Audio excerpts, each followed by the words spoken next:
want to bring in former Deputy Assistant to President Bush, Brad Blakeman is with us. Brad, good to see you. Thanks so much for weighing in this morning. Pleasure. So Treasury Secretary Mnuchin mentioned the new trade deal with China. Let's talk about that, because I feel like this has been the one sticking point with China that virtually all business who want to get a foothold there has complained about. Because typically China doesn't give you an opportunity to really own anything. You've got to have a joint venture with a Chinese company, own 49%, never a majority. What do you think about this deal? I think it's a good first step. Look, we're getting American beef in there. We're getting our gas exports in there, and in return, we're also getting imports from them, chicken and other things that show a reciprocal nature in trade. So I think this is a good first step, but it's only a first step, and we're smart to go slow and steady, because we have to make sure that the deals China make are the deals that China's going to keep. A deal is only as good as it is in its enforcement and performance. That's a great point. James Freeman, how do you see it? Because you want to hope that the Chinese actually stick to their guns on this.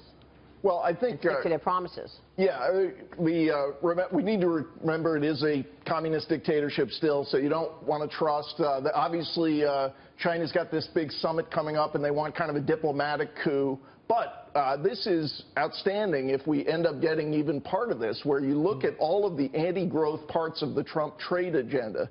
His tax agenda is great. His trade agenda is scary for a lot of businesses. But if this is the focus, opening other markets, getting the Chinese to as you say, not demand joint ventures, to stop stealing our intellectual property, this would be a great focus for Commerce Secretary Wilbur Ross to pursue.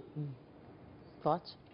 I want to ask Brad, does he worry just about the rhetoric, which clearly the White House has struggled in how it communicates with the American people, to say the least. Do you worry how the rhetoric coming out of the White House, particularly with trade, could roil at least markets and maybe how businesses operate here?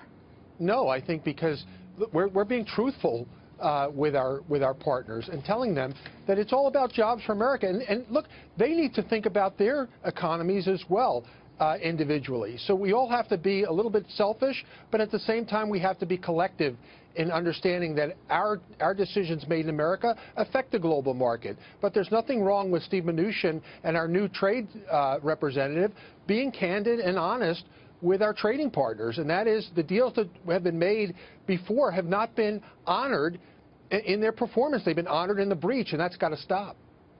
Brad, my question to you is are we going to see a lot of more cohesive coordination with the Chinese? I mean, President Donald Trump gave Xi Jinping a beautiful, delicate cake, and then he told him we actually just had a bombing in Syria, but we're focused on North Korea now, and there's a lot of saber rattling. Are we going to see more of our secretaries going over there trying to forge a closer relationship with the Chinese?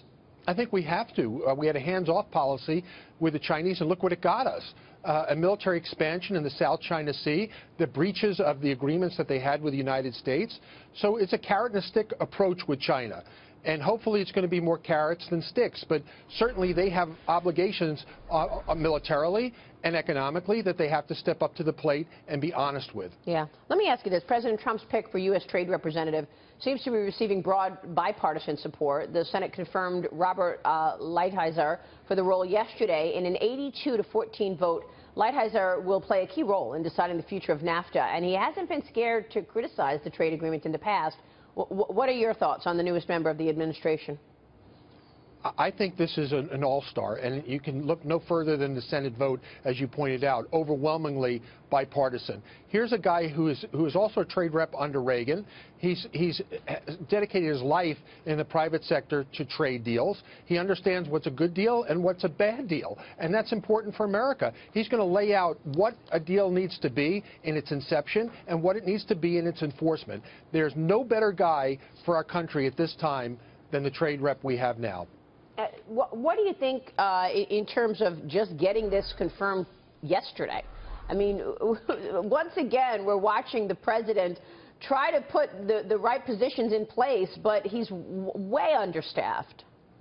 Well, he is, and it's playing catch-up now. But the good news is he's getting good, qualified people that are not only well-respected in our country, but more importantly, I think, well-respected overseas in the partners he has to deal with. And then